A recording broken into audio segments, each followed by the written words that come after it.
thought we could talk about our favorite episodes today because since we've said before in our previous like podcast episodes, we're kind of at different places in terms of like where we're rewatching. You're currently in season 8, I believe, and I have just reached season 4 because I'm like going through it at hyperspeed. um And so we were both saying how we thought it'd be cool to kind of pick a few of our favorite episodes, anything from either from season 1 through season 3. It doesn't have to be from like 1, 2, and 3, just anything that we found that are our favorite episodes, just a few from those seasons, or from that range of seasons, I guess would be a better way of putting it. And so I have chosen a few. I have a few backups in case we choose the same ones, but then we can kind of just like discuss like what we like about it. If we end up having the same ones that we like, we can discuss that why and everything. So I figured I could go first with at least what my first episode is that are one of my favorites. So one of my favorites was from season 2. According to Amazon, it's episode 17 called Holiday. Um, Ooh. and so uh I'm assuming since you haven't said that that's one of your same ones, is that a different one from yours that you have chosen? Yes, I mean I wasn't gonna say if you did pick one, Oh, you weren't gonna but say. no, Oh, I okay. wasn't. I was Sorry. gonna leave it surprise. I was gonna leave the element of suspense, but no, I didn't pick that one. But I love that episode. I love Yeah, it. I'm yeah, curious to hear, like, now you tell me what made you pick it. yeah. So for me, like one of the things I just love about SG1 just in general is, and we kind of talked about this before, is how there's always humor in it. And so for me personally, I felt like, so I guess first I should describe what this episode is in case like people like need a reminder. So I wrote down some notes so that I wouldn't screw this up. So for Holiday, the way it was described on IMDb is the SG1 arrives in a planet with an old man alone that is recognized by Teal'c as Machello, who has resisted the Goa'uld with technology he has developed. Daniel touches an alien device, and whoever wrote this for IMDb, because like it's multiple people, like I just like copied and pasted. Basically, Daniel touches an alien device. They return to Earth, and Daniel ends up having his consciousness get switched into Machello, and Machello's consciousness gets switched into his body. And so at first they do not realize. So I guess first off, I just think it's kind of a cool story, but I think part of what I really loved about it purely had, I mean, yes, I love the story, but purely had to also do with the acting ability in it.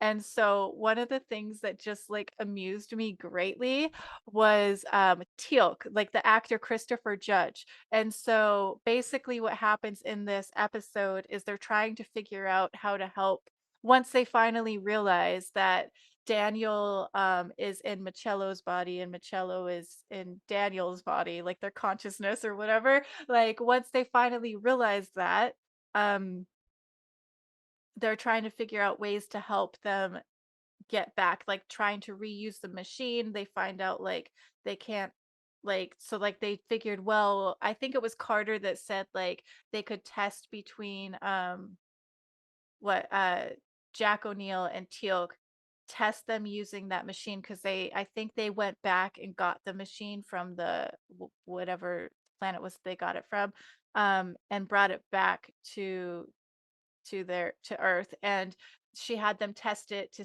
figuring then she could figure out how to switch back. But basically when Teal'c and Jack O'Neill did that, they switched consciousness, and then it wouldn't work to switch them back. And so um, I found it so amusing when the actor that plays Teal'c, Christopher Judge, pretended he was Jack O'Neill because like I thought he did so great at it. Like, it's like with Teal'c, it's a very like um serious kind of almost slightly robotic way of speaking. It's You like know, it's stoic, right? Yeah. yeah, yeah, and the expressions are usually just the eyebrow, maybe a little smirk here and there. I mean, there was that one episode where Teal'c was saying his joke and then Yeah. like broke out in laughter, but that was like rare. At least up to this point, it was rare. And you do slowly see Teal'c's character kind of evolve with like more emotion and stuff as the seasons progress, I think. But anyways, like I thought it was great. Like I loved it because like I felt like he did so well pretending he was Jack O'Neill. Like and you believed that that was Jack O'Neill in Teal'c's body. And I felt like it must have been difficult for Richard Dean Anderson to play Teal'c because of Teal'c being so robotic.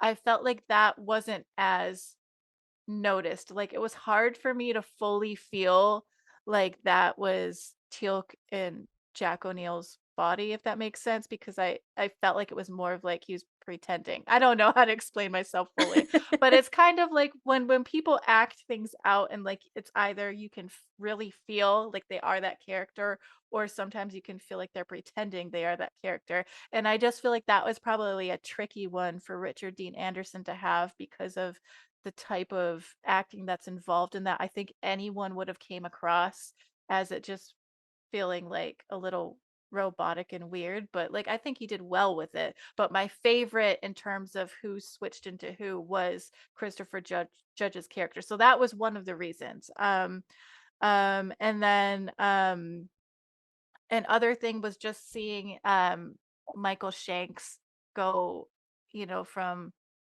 being Daniel Jackson to then being Machello. Like, I think, like, his acting, like, always amazes me. Like, I just, like, think he does really, really well with it's just, like, the expression in the eyes and everything, you just really feel like he's not Daniel Jackson, he's Machello. Like and I just like loved the whole thing of him going into like the city and meeting the homeless guy and then like chilling with the homeless guy in the cafe and just like being all amazed like he was like always like hitting on all of the women in like the cafe and like just like being amazed by everything and being super weird but like then this like homeless guy was just like down for like getting his food paid for him and like all this stuff so it was just like I think like overall it was just like a very amusing story even though it was serious in the sense of like if that truly happened that would really suck to, like, be worried because I guess one of the other aspects of this is that Machello is dying, right? So, like, the body of Machello that Daniel Jackson is in is dying, and so that's why it makes it this, like, awful thing because it's like he took off and went into the city, and then, like, Daniel's lying there in this body that is dying, so, yeah, sorry, I think, like, I know like there's more to the episode, but yeah, I would just want to maybe get your thoughts too on that episode. Like, I know you says it wasn't necessarily your one of your favorite ones that you chose, but what were your thoughts on Yeah. that I mean, episode? it's so difficult, right? Because like, I mean, and I'll go into this when I bring up the ones I picked as well, but it's just difficult because like there's too many to pick from. Yeah, But yeah, no, I mean, I agree with you. I think that the complication of playing Tilk is that Tilk has this distinctive voice. And to be quite yeah, honest, I think any person that tries to impersonate Tilk or to be Tilk will not have that voice. And I mean, yeah. it is truly, it must be something because like they use Christopher Judge most of the time to do the voiceovers for like previously on Stargate, and he actually has done voice work in video games. So I think Hmm. there is something to that. Like his Yeah, voice is just so like distinctive that even if you 100% get the mannerisms and everything of Tilk down, you are missing like one of the key Tilk ingredients, which is the voice. Uh, exactly. Yeah. but I think like we definitely have to like when you really think about it, just for people that are listening, you have Machello, who is basically this old man who is fighting the Goa'uld, and you Hmm. have Daniel Jackson. And during the course of the show, Michael Shanks plays Daniel Jackson as himself. He plays Machello as an old man, and then he plays the body of Daniel Jackson as Machello, and then Daniel Jackson in the body of the old man. which is Oh super my god. crazy. And so I think like we should make a list of all the characters overall that like Michael Shanks plays in the show because I think he has the most like Wait, is uh he Marcello, like the actual Marcello? yes. Wait, you didn't know that. I Like so didn't know that. yes.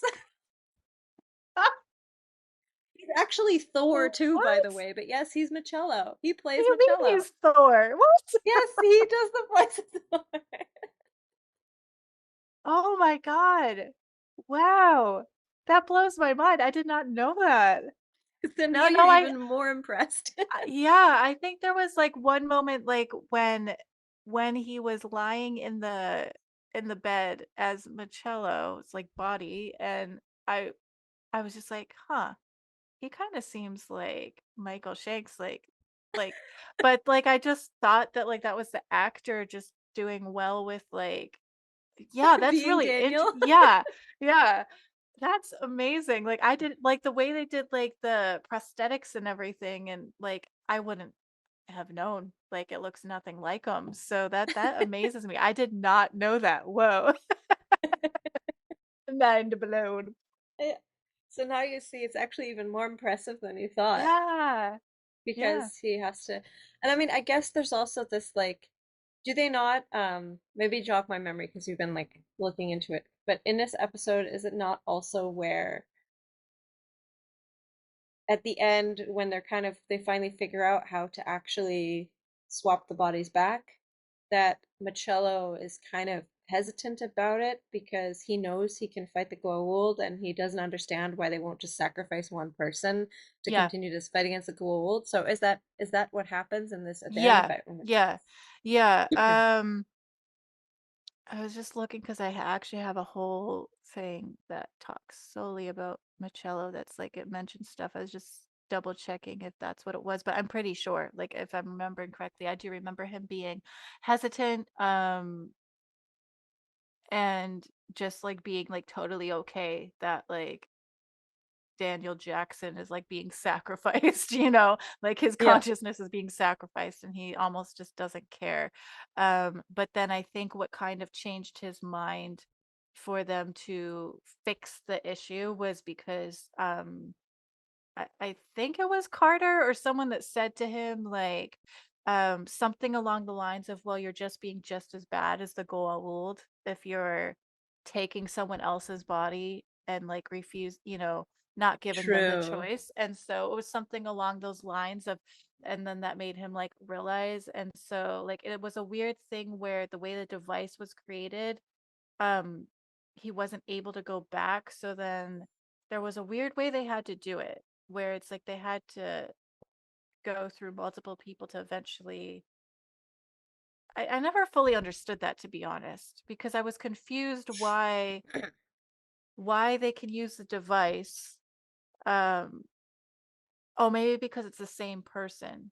Couldn't I go think you back can. because of it being the same person. Yeah, once you leave one, you can't transfer it back. So they had to like transfer one way. They had to Okay. figure out a way to transfer so that nobody was That just transferred suddenly back. clicked because of us talking about it. I was confused by that. Oh, really? Okay. Yeah. No, I mean it must have been a pain to try and figure out. Like I would have probably gone crazy like trying to figure, okay, so I can switch with Teal'c. And then Teal'c has to then switch with O'Neill.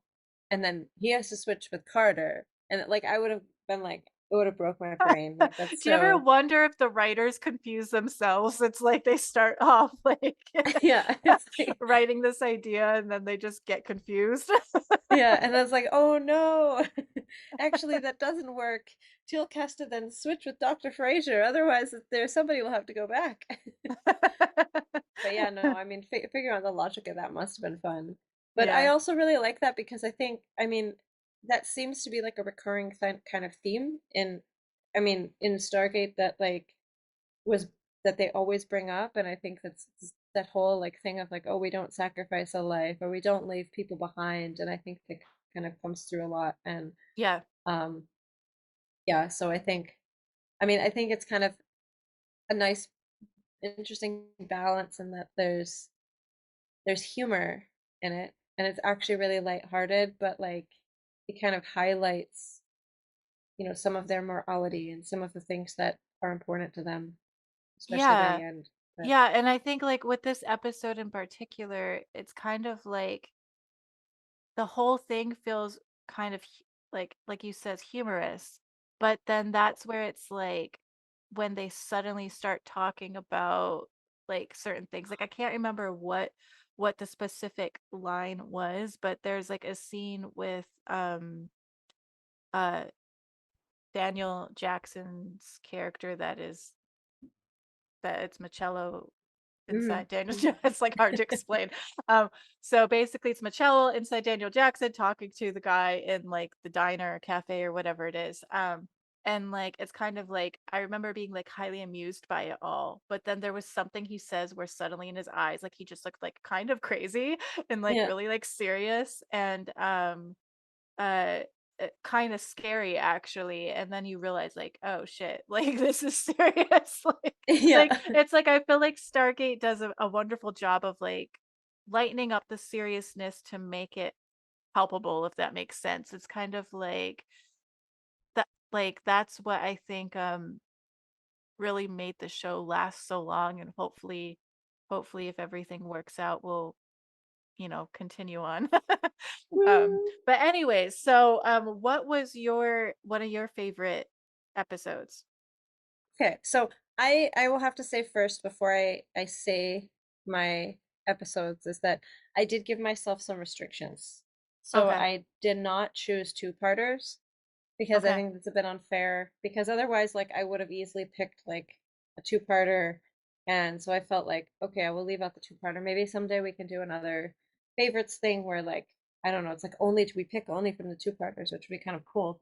But I figured for this first one I would actually kind of like what I thought of because I started looking and it's like so hard to pick ones that are like my favorite. So I thought like I would pick some that kind of had a great impact on me that Mhm. like from my first watch like had kind of like an impact that I they were super memorable in a way. Mhm. Because I was kind of trying to think like how would I define like a favorite Stargate? Because you know you have the favorite ones that are like favorite because they're enjoyable, because they're funny. You know, and Mhm. like I mean you like certain ones like where it's like you like it because of the humor, and then you have like the ones that are super serious and there's stuff that really moves along in the plot, and so they're your favorite for that reason. And I thought, okay, well Yeah. maybe I'll pick ones that like I watched them and it really like impacted me. And Yeah. so the first one I would pick, and I'm pulling up a little like summary of it just so I can explain. Um but the first one I actually picked is from season 3, and it is episode 5 of season 3, and it is called Learning Curve. And so Mhm. this is one in which SG1 travels to a planet, and they basically they go there and they learn that like the children are like incredibly smart, and so they're like super impressed with this, and they have like knowledge that they don't have. But the synopsis says so SG1 is impressed with the learning power of Armenian children, but soon learns that the children eventually go through a ceremony which moves nanites from their brain in order to take away what they learned and basically implant it into the adults that live there. And so basically, what happens is they bring one of the kids back to learn something from them, and they figured this out as the course of them getting to know them, and so then SG1 and specifically Jack O'Neill do not want to return this girl because they find out that as soon as she gets back, they're going to take the nanites out of her brain, and basically she will become like basically everything in her brain will be gone.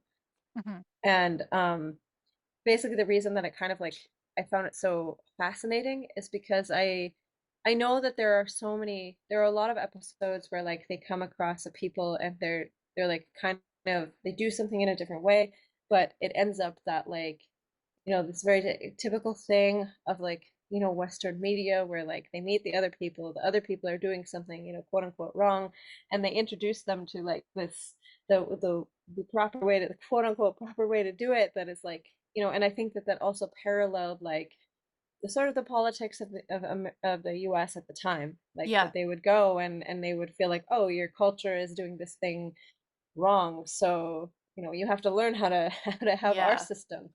Yeah. And I think at the time I watched this, it was also like during a time when I was in like I had started uni and I was taking anthropology, and like, so I what I found really fascinating about this was that it was a situation in which it kind of wasn't, basically that the SG1, they were not correct.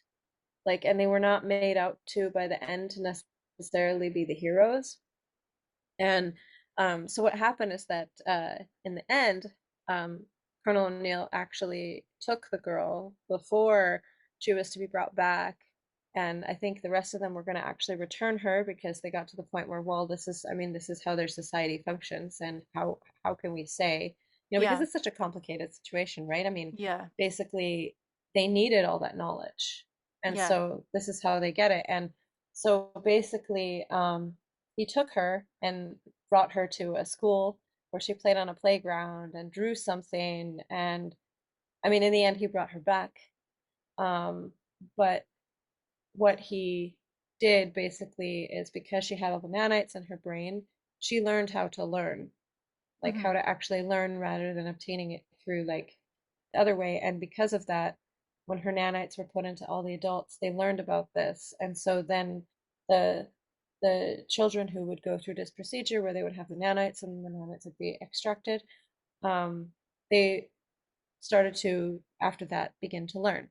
And so Mhm. they were able to then, I guess, do something past to this point in their life. And um yeah, I mean, I'd be interested to hear your thoughts, but I always, like, to me, like, it really stood out because it was like an episode to me where it was so like, rather than them kind of coming and being either completely right or completely wrong in what they were trying to impose upon the people, it was kind of like this weird gray area. And it kind of made you think, like, and actually think about the situation of like, what is the morality of that actually? And how do you deal with that? Because that is how their system works and it does this. And I really like things that kind of made me think like that. So Yeah.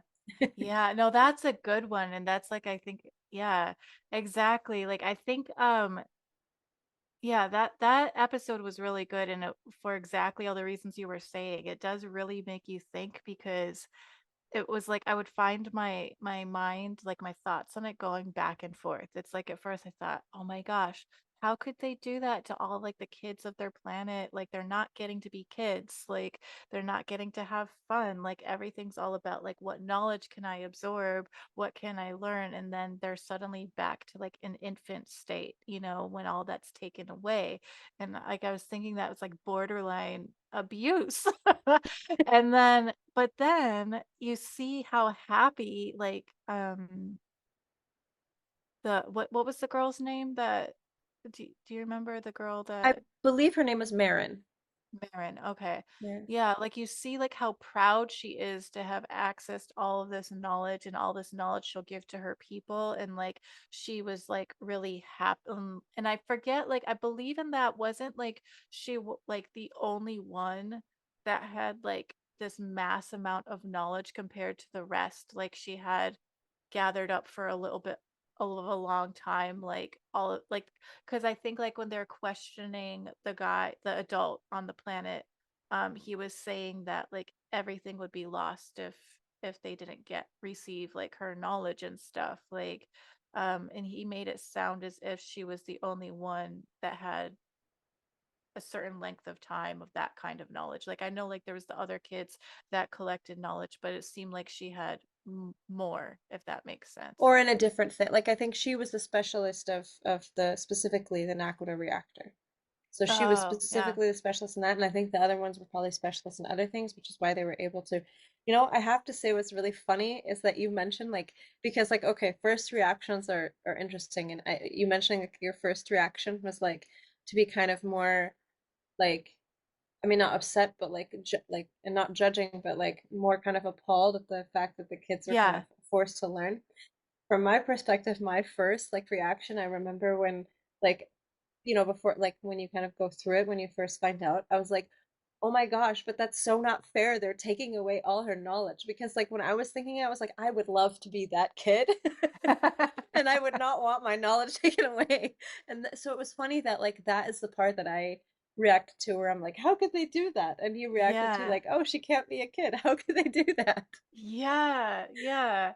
Yeah, that's interesting. I mean, definitely, like, also too, like, taking away their knowledge. like I think I didn't feel great about that either. But yeah, I think the way they uh played on the emotions in this episode, it's interesting, like you're saying, how we both kind of picked up on different things because I think like with Jack O'Neill then taking the girl out and into a school and like she's not able to initially know how to interact with the other kids. She doesn't know what they're doing when they're playing, when it comes time to like painting and like something that they really love. She paints that, what's it called? The device you just mentioned. The The Nakoda. Yeah.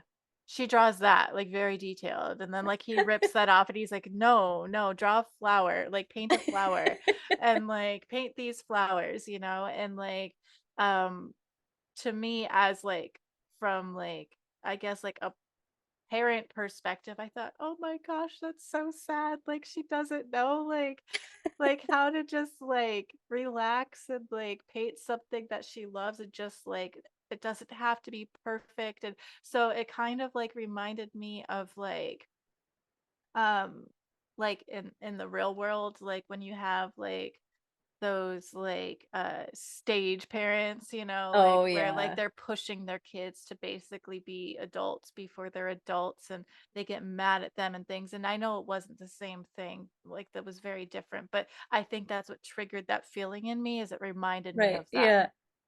Yeah. Yeah. That's so it's so interesting, right? Because there's like so many layers to that and like so many different things you can and like I know on one like I watched sometimes some video of Stargate and I thought it was really funny because they when they were talking about like how much Stargate like pushes like American exceptionalism, they actually mentioned this episode. And I thought it was really to me like I find this the opposite. Like this is one of those episodes that like doesn't push American exceptionalism. It Hmm. kind of does the opposite. Like it kind of makes you think about your own ethnocentric like kind of viewpoint Yeah. Yeah. and like think about something else that it might be, like as the Knox say, your ways are not the only ways. And Yeah. so yeah, but Yeah. so yeah, and I guess what is your second? Because I guess we uh each picked two, right? So what is your second? yes. So this is so hard to just pick two. Like I I know it have was freaking hard.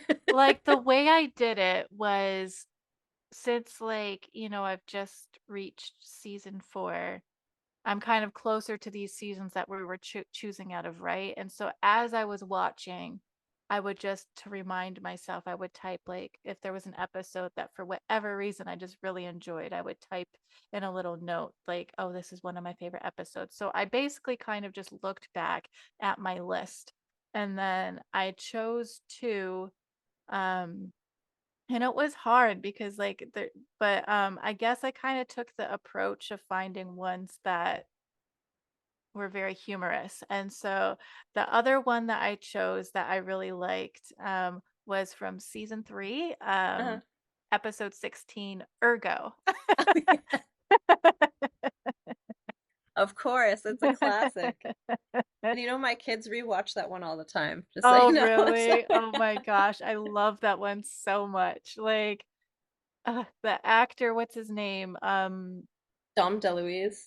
Is it Dom DeLuise or is it, I think it is a DeLuise, but I think But yeah, it's let me check. Let me check if Ergo. I'm gonna check. Uh, let's do this right.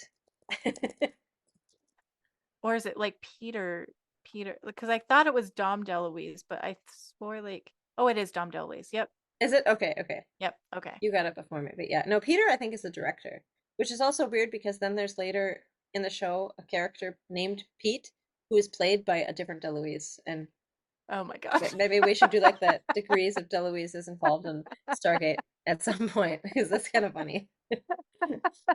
But yeah, Ergo. But yeah, Ergo. So let's see. I'll just read the description that I found. I believe I found this again on IMDb. On IMDb, in case anyone is unaware, people can put in information about shows and like request to have it added onto the page. So I think sometimes the descriptions are like by a bunch of different people and then like however they put together IMDb. Like Mhm. sometimes they have multiple options of what it's about. It will sometimes say it's by an anonymous person, that kind of thing. So, so let's see. So this basically, I'll just read what it says the episode was about. It says the SG1 team steps through the gate on a mission and immediately returns, or so it seems, to the gate room. To them, it seems they've been away for a few seconds, but General Hammond informs them they have been away and out of contact for 15 hours. A subsequent medical examination reveals that all four members of the team now have microscopic implants in their brains. Soon they and no one else can see and talk to a man by the name of Ergo, who seems to be living vicariously through their emotions. He is quite annoying and slowly driving them all crazy. The only solution is to return to the planet and find out who or what Ergo is and determine how they can have the implants removed. So that's what it's about. I think the reason I really loved it was just because, like, again, the humor of it, like Dom DeLuise, like how he plays Ergo, like, is like priceless to me. Like he's just so damn funny. Um, like even just like how he reacts when they say certain things.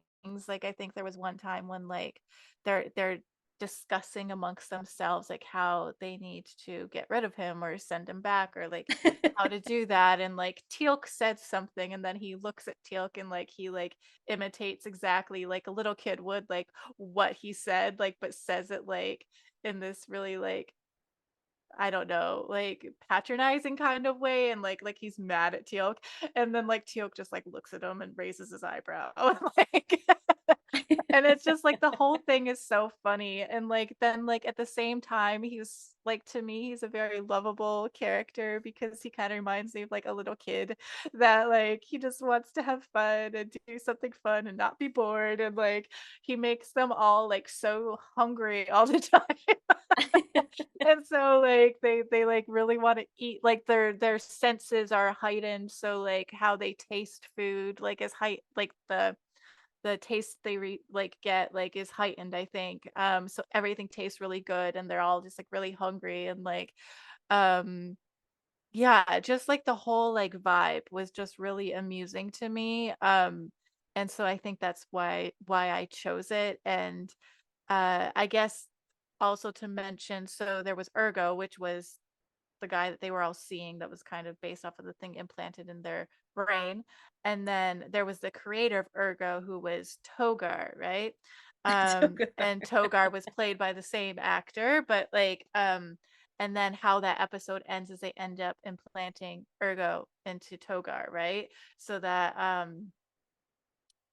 like I thought it was interesting too, like in the sense of I can't remember if it was this one or a different one that kind of mentions like how, initially he's just considered like a program or something, but how he's adapted and kind of evolved on his own to have like emotions and feel things. It's like it made him sad and scared and afraid to kind of like the thought of just not existing, like if they just destroy him. And so like it kind of like reminded me of something I'd vaguely heard about in terms of like with AI, like in real life, like how my mom was telling me something she'd seen on the news like a while back, or I don't know if it was in news or if it was some sort of like special story that was on the channel that she watches. And they were talking about how this scientist had created um artificial intelligence that was able to like, it was adapting on its own to feel like emotion and to like act like a human basically, and it was kind of like weird in the sense that he hadn't programmed it to do that, but it was like doing that. And so it kind of reminded me of that like weird, like, again, Stargate kind of always has that weird gray area of like what is and isn't okay. And like, it's like there, it always pulls on your emotions. And so to go back to this like episode, like, it, it's like, and I think even in the episode, some of the characters sometimes were kind of feeling bad for him, that they almost partially wanted to keep him around because they felt bad for him. I think it was Carter or something. But then like because I think like he reminded her of like her uncle or something like that. Um, and so like it was just kind of funny to see like how they reacted, how they were all like going insane, getting so annoyed. It's like having like this annoying little kid like following you around, constantly talking in your ear. And how like they debated like how to get rid of them, like do they just like do something to destroy them altogether, and then ultimately they kind of came to the conclusion at the end to have it go into Togar, which then makes sense and makes you feel like okay about it because then you don't feel like he's being destroyed. So yeah, so Yeah. that's why I like that episode. I think it's funny that you picked two episodes where like some being that like technically normally like was basically trying to go out there and enjoy it himself and live their best life when you think Yeah. about it. Very true. What does that say about you? But maybe yeah, no, maybe I'm crying for going out and living my best life. yeah, exactly. But no, I love Ergo. It's like it is one of the top like the tops, and my kids rewatch that one all the time. It's great. But like I mean, I think what happened is that Carter said the Ergo fit the criteria for sentience because of the self-awareness and the unwillingness to basically not wanting to die, the survival Yeah, instinct. And I guess that meets the criteria for sentient beings. So they weren't sure if it was like a, a sentient being or not. And I think that's where they kind of had to kind of make that choice of, well, can you kill a sentient being? Um, but I feel like the Togar said like Ergo was a mistake, an error. Like maybe he made an error in something, and so um, oh, oh, you're Ergo right, and you're then right, so yeah, Ergo got sentience, and so like I think that that's why, which is I mean interesting because it's again it's like always this like can we really sacrifice something, like even though it was causing them this issue, they couldn't just once they realized I think that there could be this possibility of sentience, they can't just like kill him, so they had to like come up with another solution, and so which was kind of like I thought that was kind of cool that they yeah, figured that out in the end and that they didn't just take the approach of, well, we just have to work harder and try and kill him. It's like they were like, wait a second, he's actually yeah, sentient. And I think I appreciate that too because they're not really like they're not always just like willing to write things off because of it, being like having a certain optic or looking a certain way. I yeah, love that later sometimes that will come to bite them in the butt. Like because they'll yeah, have this kind of compassion for something and they really shouldn't. And so yeah, I love that like a grayness of it. Um, yeah, but yeah, I yeah. think it's really funny that you picked two where it's like some kind of being trying to go out and live their best life. Very true, very true. Yeah. Um, I have one last question like that has to do with this episode. I was curious your thoughts on it. Is at the very end, after they've done that, they come back and it basically shows like the similar scene that you see in the beginning, where they come back and General Hammond is there with all of the other guys with their guns facing it Yeah, at them saying, "Where have you been? Like you've been gone for 15 hours." And yeah, it repeats that at the end. So I'm curious, like, do you think that that means that they don't actually remember ever seeing Ergo? yes. Okay. Yeah, I wasn't sure. Yeah. I mean, they might remember having Ergo in them, but I don't think they remember what happens on the planet. Ah, okay. Because I Okay. think there's something where they go to that planet, and then when they come back, they don't remember. And so, yeah, like they probably remember what happened at the S base, but they probably don't remember what happened. They probably don't remember Togar, like Yeah, meeting okay. Togar. Yeah. I mean, I guess they would remember Togar because Togar talked on the over the with the map talked through the Stargate to them, so they would have Oh, notated that there's Togar, but they probably wouldn't remember yeah. encountering Togar. Yeah. Yeah. Good point. Good point. Yeah. So what is your second episode? Okay, so the second one I picked um, is actually the 20th episode of season 3. And this one is called Maternal Instinct. And so basically in this episode, I'll have to like go a little bit of background because also like there's some episodes that lead into this that are also kind of my favorites. Like Mhm, it's hard to pick. But basically in the show, at some point in the beginning Daniel's wife is taken and she becomes a host to Apophysis Queen, Amonette, and she eventually like somehow they have a human baby, which is apparently like not normal for gold, but I guess they're trying to create like a special child, and the child will have all the knowledge of the Goa'uld.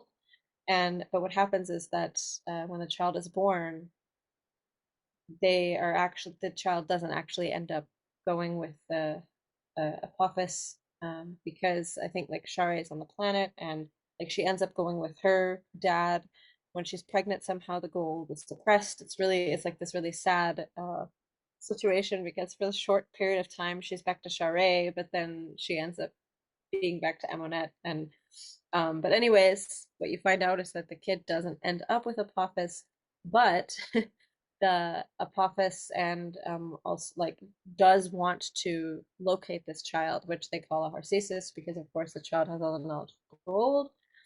Um, and basically they go to this planet called Keb to find the child.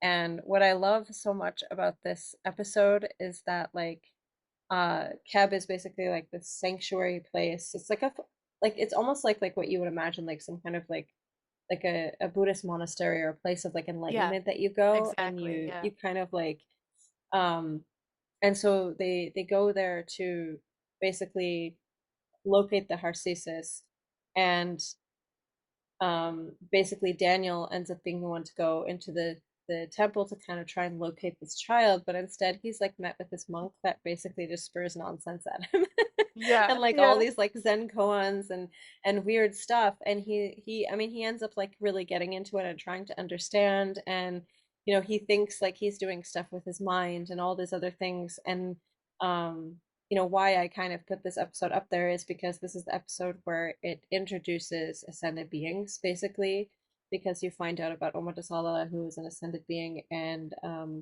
they become like so important not only to the plot, but also because they are originally one of the like the gate builders, right? The ancients. And so mhm, it ends up creating such a really cool like plot line. But I always find this really fascinating, this episode, because I love how it it made it seem like he was going to find what he was looking for, right? Like he was going to look at the Harcesis. And then he gets there and there's all this weird like Zen koans, and you think, oh, if he just figures this out, like he will find it. And in the end, the monk is not really the monk, but it's this ascended being called Omodasala who is impersonating the monk to kind of try and show him basically why the Harcesis is not better off with him and is better yeah, off with them, and that basically he's safe and shouldn't be in the hands of either of them. And I think that like to me, I thought that was really like I love these moments in Stargate where it's like they really want something and like they don't achieve it, but it's like somehow they didn't realize, but they wanted it to be the way, like like it's like you can't always get what you want, but if you try sometimes you just might find you get what you need. And like, okay, they need that Harcesis should be safe, but they don't get control of the Harcesis. And I thought that was like it's such an intricate thing, because on the one hand it introduces this idea of ascension, it also introduces like that the idea of like what SG1 wants and what they end up getting. And like like I feel like that's kind of a theme throughout the whole thing, especially like when they meet a lot of those other races, and they want the technology and they think they can handle it, but are they really ready for all of this yet? And so yeah. yeah, I mean that's just my short introduction, but like maybe now you can also share your thoughts. Yeah, no, I think that was a great episode. Like, again, it's always hard to choose out of the favorites. That one hadn't entered my mind. I think it's just because of my tendency to go towards humor, I think is what it is. Yeah. But that was a really good one. And it was I kind of felt bad for Daniel Jackson's character when he thought he was like doing this massive flame and was just like so proud of himself. He's like, look what I could do. And it's like, Yeah.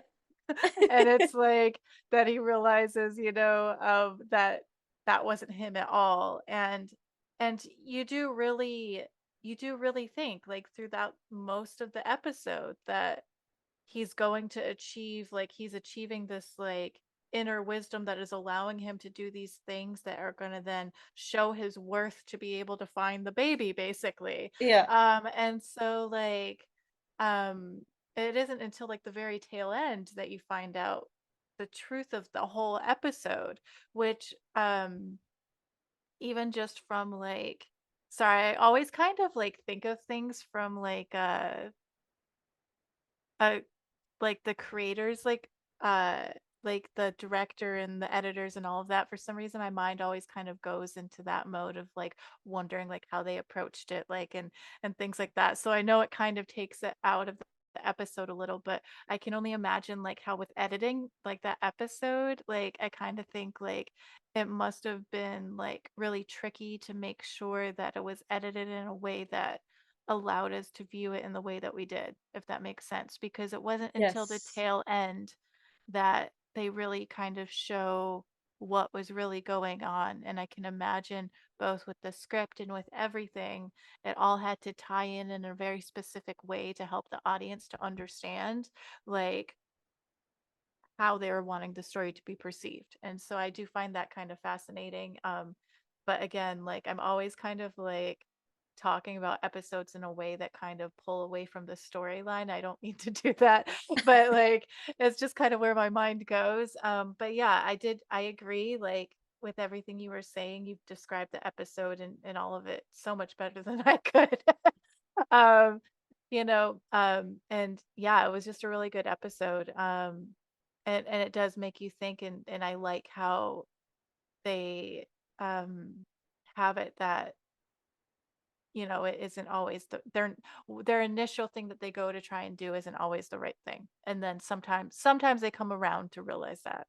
Yeah. Sometimes they're disappointed, sometimes they come around to realize it. Yeah. And I thought this one, I think it was the way that Daniel was brought around was kind of like it was kind of unique because rather than like I mean, and like you said, the whole time you think that he's trying like achieving this enlightenment so that he can take the Narcissus, and then this is how he does it. But it's like, no, no, no. She was just showing the whole time that she's got this. Yeah, yeah, Like you don't have to worry, the kid is safe. Like, there's a long road ahead of you. yeah, And so I kind of like I appreciate like I don't know, I like it's funny, like I guess I appreciate this kind of like weird subtleties in Stargate that kind of make you really like think about that and then reevaluate and like you're kind of taken in one direction, but then you realize it's kind of yeah. another. Yeah. Yeah, and it kind of reminds me of similar to like the episode of the Knox where it's like they in a very gentle, kind way helped SG1 realize like certain things about them and how they've got it, they're okay, but they did Yes, it in this whole like roundabout way to show that and teach you. And so that's how this episode kind of was too. totally. Um, it's like she never spoke like when she was showing her true form. Um, and it was just kind of by showing him everything. Um, which is really smart.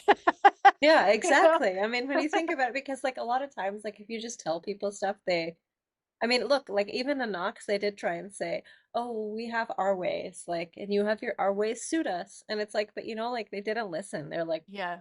"Come on, we have guns. Like, Yeah. how can you survive Yeah. without our protection? You don't have Yeah. guns." Yeah. So Which I I kind think of, is Oh, sorry, go yeah. ahead. No, I said I kind of love those moments. Yeah, and it's so true to like us as humans. Like I think so many times just people in general like will tend to if they're thinking one way and someone's trying to tell them a way that's different from theirs, sometimes it's common, I think it's human nature to not like really understand until it happens to you. It's like you kind of hear that saying, like, or I don't know if it's a saying, but you kind of hear that often where it's kind of like, someone lives through certain like rough experiences, they kind of know like how that feels. Whereas like, someone else that maybe hasn't lived through that, they can kind of like try and sympathize or to understand, but they may not fully understand unless they go through it. And so it kind of plays on that kind of vibe, I think, that kind of thing that happens as humans to most of us. Yeah, and a lot of times we don't listen to people. Like, let's Yeah. be real. Like, I Yeah. mean, which is, and so I mean, that's where I think like showing it's very effective. But like, Yeah. yeah, like we don't listen. We're terrible. We always think we're right about everything. Like Yeah. in Yeah. general, like I Yeah. mean, it's so Yeah. true. Yeah. But yeah, But yeah, that's awesome. Like I think it's cool that we both picked like two different episodes because we weren't sure if we were going to pick the same. Um, I did want to maybe just briefly mention my backups. I'm not going to talk about them, but I could just tell you which ones they were if you were interested. yes, yeah, I would be Um, curious. so one of them that I didn't choose was solely because we kind of talked about this one in a previous episode where I wasn't sure. Since we kind of talked about it, I figured it wasn't a good one to choose for today, which was the fifth race. Fifth Yeah, race, okay. season 2, episode 15. So I really loved that one. And then another one that I really liked was hold on, wait, which ones did I tell you? So I told you those ones. Yeah. So then the other one that I also had down as a possible backup was season 2, episode 21, and it was called 1969. So it's when they time Oh traveled yes, back to 1969. it's such a good one. And that was like a really good one. And Teal'c's hair cracked me up. Um, yeah. Why did he have hair suddenly? Like it doesn't make Wait, sense. that's a very good question. I never thought about that. Dang it. Like it Maybe when you time travel, it makes your hair grow. I don't know. like it didn't make sense at all. Like why suddenly he has a fro. Like it's like, okay, like I understand due to the time, like that's the style, but like I it mean, came he's a out of nowhere. Jaffa. Maybe he can make make it grow fast. I don't know. That's a very good question. I never thought about that. I never noticed that. I never thought about it. So here, you notice these things. You're really good at noticing these little details. Also, and this has nothing to do with this, but I just have to mention it since we're talking about like how his hair grew, is when you go into season 4, one of the first things you notice with Teal'c is he has that weird blonde Oh, is goatee. that that's the mustard season, right? The mustard season. Like he has like a goatee Yeah, that looks like he why? dribbled mustard. I don't Why know. does he have that? And like just why? Like it just like came out of nowhere and it was weird because like the way season 4 starts, like that's like actually technically like the second part of what happens at the end of season 3, that suddenly he appears with a goatee. So I'm just like, what? I don't understand. But that's for another discussion. But I just had to bring that up because it reminded me. But like we should ask, like how people should let us know, like because as far as I know, almost every fan like that I have spoken with is not in favor of the mustard dribble. But I would be Yeah. curious if there are people that say, you know what, that's Tilk's best look. They should bring it back. It is not. But yes, what is your favorite Teal'c look? Yeah. Yeah. Um, and So also, if people want to mention what their favorite episodes are, what yes. are your favorite episodes? Do you agree with us with like our favorite episodes, or do you have ones that you want to talk about? Like, mention that So in the comments. were those your only backups? Those Yeah, two? yeah. Okay. What were yours? Ergo. Ah, okay. Well, actually, I kind of had it that like I was gonna either talk about maternal instinct or ergo, depending on like what you took. Like if you talk, even if you just talked about two more humorous ones, I was gonna pick maternal instinct, and if you picked more serious ones, then I was gonna pick ergo. So Yeah. that was kind of like my thinking. And I figure, well, but then you picked ergo anyways, so then, Oh, yeah. I just realized I also had one other backup, uh-huh, which was it was season 3. uh-huh. Wait, I just lost it. Where is it? Season 3, episode 6, Point of View. So that's the one where there's like two Carters and Oh, there's yeah, that's also fun. two, Yeah. a Kowalski. Like, yeah, I found that one really, really That interesting too. that's fun. There's just too many dang good ones. We'll have to keep like Yeah, doing episodes of saying, and yeah, I'd be curious. Tell us what are some episodes you love? yeah, And also just so you know, like I did the same thing. Like I avoided the I mean, it was mostly like the Knox or the Fifth Race or the one where they meet the Tolan because we are kind of already covered it, and so I figured, well, I'll just find some other ones that I Yeah. find meaningful. Because I'm Yeah. thinking like, like the ones that kind of, I mean, it's weird because there's Stargates, like, and I think maybe this is the approach we took of what we picked. Like, there's like Stargates that kind of like they impact you in some way, like, and then there's the ones that are just humorous and fun. Yeah. Yeah. So it's hard to always decide like which direction to go. Yeah. It is so hard. We should also like do a funniest episodes episode. Yeah. We could even talk about sometime about the episodes that maybe we didn't like as much, like that could Yes. be because a lot of times people will talk about like favorite episodes, things like that. So we could also mention some ones that maybe we didn't Didn't like quite as much and why. Yeah, that's a So good thought. yeah. But yes, we'd be interested to hear in the comments if what your favorite episodes are. Yeah, Hmm. yeah. And before we go, just to mention that if anyone is listening, and obviously if you're listening, you must be a Stargate fan. We would love to have you on the podcast if you ever wanted to, so they can hear why you like Stargate, and if there's any cool stories you wish to share. So please feel free to message us where you could message us on what I guess social media. So we have Instagram, TikTok. I'm not sure if we have our email listed anywhere, but we do have an But they email. can also comment on the video and just say, Oh, please true. feature me, True. Yeah. and we'll And get in then touch. then we can get in touch. Yeah. So yeah, that would be awesome to talk to other Stargate fans and see like what brought you to the show. So yes.